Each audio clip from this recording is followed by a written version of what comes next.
So guys, tanghaling tapat, may dumating na naman tayong parcel. At ayun, dumating na rin yung in-order kong mic. And pakita ko na lang sa video. So ito nga pala yung nakuha kong mic. Ang name niya is TNWH37. So nabili ko lang siya sa online na nagkakahalaga na 1,000 plus. I think 1,300 or 1,200.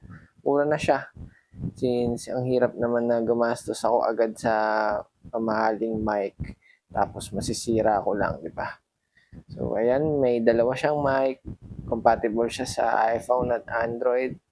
Meron na rin siyang mga clips na laman ng box na yan. At andyan na rin yung pang-charge. And meron din siyang pang-sabit sa neck.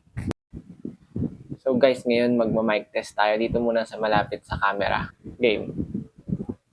And okay ba yung pagsasalita ko? Mic test, 1, 2, 3. And may noise cancellation na rin siya pag naka-on to. Pwede rin nyo siya i-off. Pero since maingay dito is, ayan, in-on ko na lang siya. So itry naman natin na medyo nakalayo ako. Ayan, so ngayon wala akong suot na mic. Compare nyo na lang dito yung pinost kong video na binili kong mic.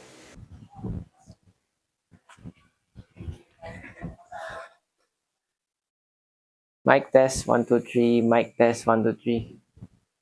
So, kayo na humusga kung maganda ba itong mic na to. Bali, ang magiging setup mo niyan is, ayan, nakasaksak yung parang port mo. And then, wireless naman siya na ilalagay mo lang dito na naka-magnet. So, extra na lang yung mga clips, yung mga pangsabit sa neck. And meron din siyang mga parang pang noise cancellation pang ilalagay sa mic. Pero add-ons na lang yun. And pakita ko lang ulit yung box before tayo magtapos. Yan. Yan. Yan. Yan.